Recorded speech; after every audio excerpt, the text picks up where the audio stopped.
అనేకమైన సర్వేలు, ఎన్నికల ముందు సర్వేలు, ఎన్నికలైన తర్వాత ఎగ్జిట్ పోల్స్, ముందు నుంచి కూడా భారతీయ జనతా పార్టీ ఒంటరిగా పోటీ చేసి ఢిల్లీ రాష్ట్రాన్ని కైవసం చేసుకోబోతుందని సర్వేలు అవే చెప్పినాయి, ఎగ్జిట్ పోల్స్ కూడా అవే చెప్పినాయి. ఆమ్ ఆద్మీ పార్టీ పతనం అవుతుందని అందరూ ఊహించిందే. ఆమ్ ఆద్మీ పార్టీ మొట్టమొదటిసారిగా 2013లో రంగప్రవేశం చేసింది. కొన్ని సీట్లు కైవసం చేసుకుని కాంగ్రెస్ పార్టీ మద్దతుతో పార్టీ మొట్టమొదటిసారిగా ఢిల్లీ ప్రభుత్వాన్ని ఏర్పరిచింది. తర్వాత అక్కడ కేంద్ర ప్రభుత్వం సహకరించడం లేదని చెప్పి ఆయనందరికైనా సభను రద్దు చేసి 2015లో మళ్ళీ ఎన్నికలకు వెళ్ళారు. 2015 ఎన్నికల్లో కాంగ్రెస్ పార్టీ ఢిల్లీ శాసనసభ ఎన్నికల్లో 0 కొట్టింది. భారతీయ జనతా పార్టీకి అక్కడ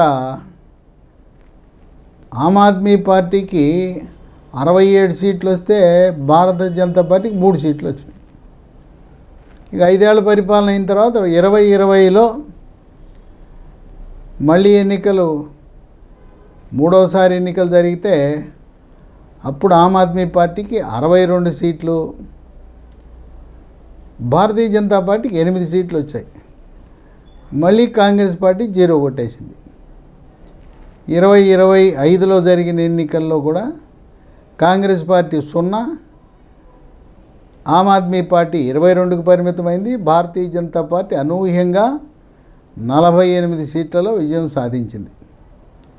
ఇప్పుడు మనం గమనించవలసింది ఏంటంటే 1993లో మొట్టమొదటిసారిగా ఢిల్లీ రాష్ట్రం ఏర్పడింది.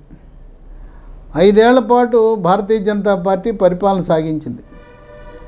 అప్పట్లో 3 ముఖ్యమంత్రులు ఢిల్లీ పీఠాన్ని పరిపాలించారు.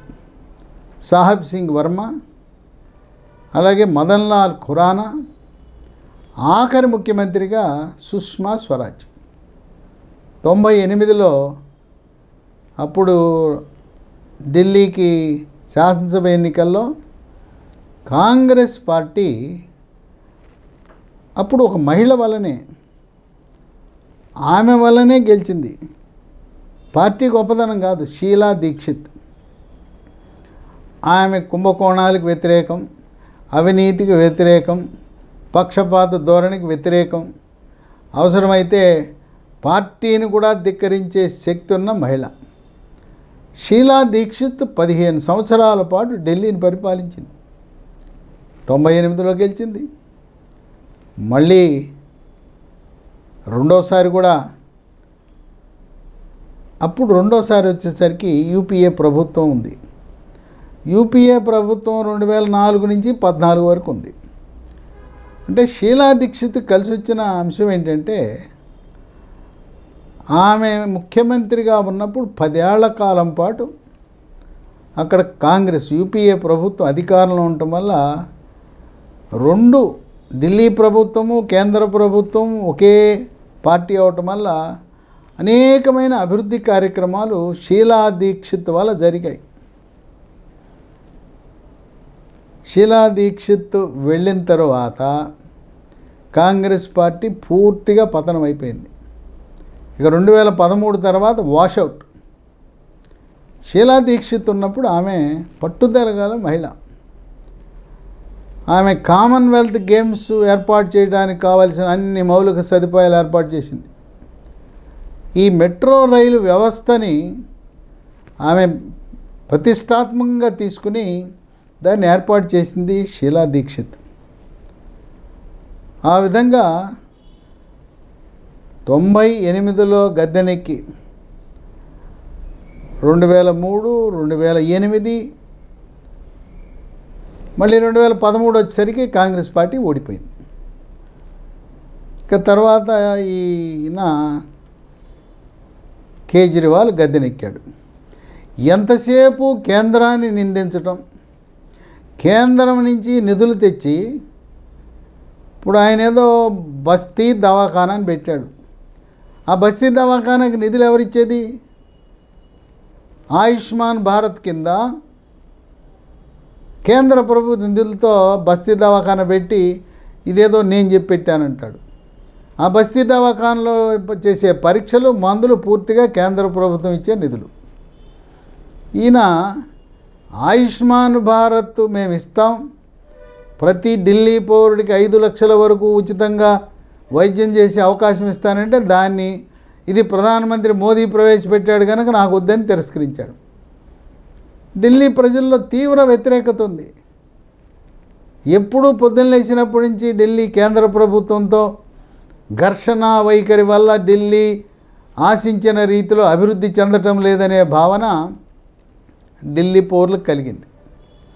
అక్కడ ఒక సర్వే జరిగింది. నిరక్షరాస్యులు, స్కూల్ డ్రాప్అవుట్స్ వీళ్ళు కొద్ది శాతం అధికంగా కేజ్రీవాల్ ఆమ్ ఆద్మీ పార్టీకి వేశారు.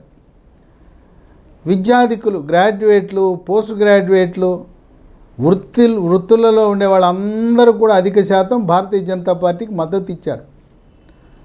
అక్కడుండే ఢిల్లీ పౌరులు, విద్యాధికులు, మేధావులు, విజ్ఞులు వాళ్ళు కేంద్ర ప్రభుత్వము యూపీఏ ఉన్నప్పుడు షీలా దీక్షిత్ ఉండటం వల్ల అభివృద్ధి జరిగింది, కేజ్రీవాల్ వచ్చాడు తిరోగమన దశలోకి వెళ్ళింది, అందువల్ల ఈ కేంద్రంలో ఏ పార్టీ అధికారులు ఉంటే ఆ పార్టీని మనం ఢిల్లీలో గెలిపిస్తే మన బతుకులు బాగుంటాయి అని చెప్పి వాళ్ళు అర్థం చేసుకుని డబుల్ ఇంజన్ సర్కార్ దిశగా ఢిల్లీలో ఉండే పౌరులు అడుగులు వేశారు. విశేషం ఏంటంటే కాంగ్రెస్, ఆమ్ ఆద్మీ పార్టీ రెండు కలిసి పోటీ చేస్తే భారతీయ జనతా పార్టీ కొంచెం గడ్డు కాలమే ఎదురయ్యేది. వాళ్ళిద్దరూ వేరువేరుగా పోటీ చేయటం వల్ల భారతీయ జనతా పార్టీ సునాయాసంగా విజయం సాధించగలిగింది. ఈ విశేషం ఏంటంటే 2020 ఎన్నికల్లో కాంగ్రెస్ పార్టీ చేతులెత్తేసి అభ్యర్థులే మేము పోటీలో లేము, నామినేషన్ దాఖలు చేశారు, మేము పోటీలో లేము, మీరు ఆమ్ ఆద్మీ పార్టీకి ఓట్లేసేయండి అని చెప్పేశారు. ముస్లింలు 2020 ఎన్నికల్లో 2015 ఎన్నికల్లో కూడా అందరూ ఆమ్ ఆద్మీ పార్టీకి ఓట్లేశారు. ఇప్పుడు 2025 వచ్చేసరికి ఈ ముస్లింలందరూ కాంగ్రెస్ పార్టీ అభ్యర్థులకు ఓట్లేశారు. ఆ ముస్లింల ఓట్లు చీలిపోవటం వల్ల భారతీయ జనతా పార్టీ కలిసి వచ్చిన అంశం. ఇంకొకటి 1 ఫిబ్రవరిన కేంద్ర బడ్జెట్ ప్రవేశపెట్టి కేంద్ర ఆర్థిక శాఖ మంత్రి నిర్మలా సీతారామన్ ఎవ్వరు ఊహించని విధంగా ఒక మధ్యతరగతి వాడు భుజాలు ఎగరేసుకునే విధంగా ఇన్కమ్ ట్యాక్స్ 12 లక్షల వరకు మీరు ఇన్కమ్ ట్యాక్స్ కట్టవలసిన అవసరం లేదు అనే నిర్ణయం ప్రకటించడం. ఢిల్లీలో చాలామందికి 12 లక్షల ఆదాయం వస్తుంది.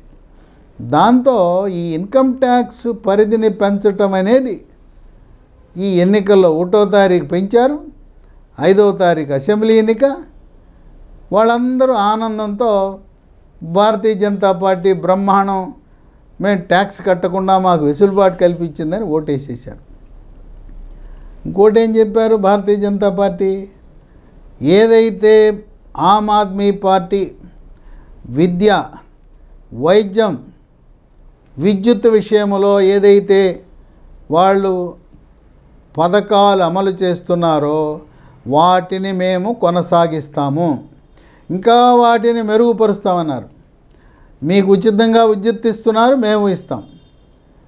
మీకు ఉచిత వైద్యం, బస్తీ క్లినిక్లు ఇంకా మెరుగులు దిద్దుతాం. ఇంకా మీకు కావలసిన వైద్య సదుపాయాలు మెరుగుపరుస్తాం. అట్లాగే నాణ్యమైన విద్యను కార్పొరేట్ స్కూళ్లకు ధీటుగా మేము కూడా అభివృద్ధి చేస్తామని చెప్పి ఆ పథకాలన్నీ కొనసాగిస్తామంటూనే మన ఆంధ్రప్రదేశ్, తెలంగాణ, కర్ణాటక రాష్ట్రాల్లో, తమిళనాడు రాష్ట్రాల్లో ఏ విధంగా ఉచితాలు ప్రకటిస్తారో అదే పందాలో భారతీయ జనతా పార్టీ ఆమ్ ఆద్మీ పార్టీని చావు దెబ్బ కొట్టడానికి ప్రకటించేశారు. ఇక్కడ ఆంధ్రప్రదేశ్ కూటమి ప్రభుత్వంలో కొంతమందికి అనుమానాలు ఉన్నాయి. చంద్రబాబు నాయుడు అన్ని ఉచితాలు అంటున్నారు, కేంద్రం అంగీకరిస్తుందంటే చంద్రబాబు నాయుడు బాటలోనే ఢిల్లీలో భారతీయ జనతా పార్టీ కూడా ఎన్నికల హామీలు గుప్పిచ్చేసింది.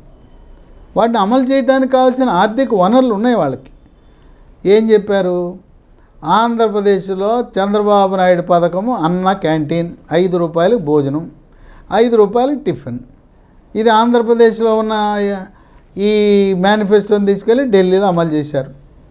ఎక్కడైతే రెక్కాడితే కానీ డొక్కాడని కార్మిక వర్గాలు ఉన్నారో, వలస కార్మికులు ఉన్నారో, బీహారు, జార్ఖండ్, ఉత్తరాఖండ్, రాజస్థాన్ నుంచి వాళ్ళు బతుకు తెరువు కోసం ఢిల్లీకి వస్తారో వాళ్ళకి బ్రహ్మాండమైన పథకం. 5 రూపాయలు రోజుకి, పొద్దున 5 రూపాయలు, మధ్యాహ్నం 5, రాత్రి 5, 15 రూపాయలతో గడిచిపోయింది.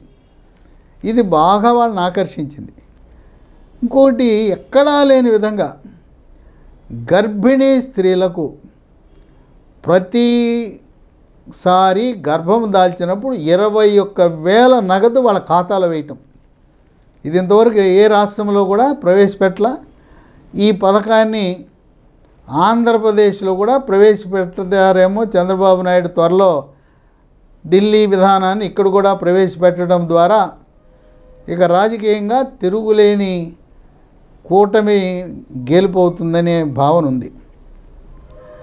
ఇక స్వయం సహాయక బృందాలు, మహిళా గ్రూపులకు, సెల్ఫ్ హెల్ప్ గ్రూపులకు ₹1,00,000 వరకు వడ్డీ లేని రుణాలు బ్యాంకుల నుంచి, వడ్డీ రాష్ట్ర ప్రభుత్వం కడుతుంది.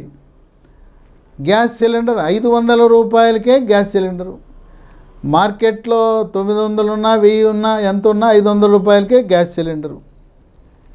ఇక మరొక విషయము, ఇప్పటికీ కూడా భారతదేశంలో అత్యధికంగా సామాజిక పింఛన్లు ఇచ్చేది కేవలం ఆంధ్రప్రదేశే. మనం ఆంధ్రప్రదేశ్లో వృద్ధులకు, వికలాంగులకు, వృద్ధులకు, వితంతులకు మరి వాళ్ళకి ఇచ్చే పింఛను 4,000. అది ఢిల్లీలో 2,500గా ప్రకటించారు. అక్కడ వృద్ధులకు, వితంతులకు, వికలాంగులకు కూడా 2,500. మనమైతే ఆంధ్రప్రదేశ్ రాష్ట్రంలో వికలాంగులకి 6,000, ఇంకా పర్సంటేజ్ ఎక్కువ ఉంటే 10,000, మంచానికే పరిమితమై కదలలేని పరిస్థితులు ఉంటే 15,000.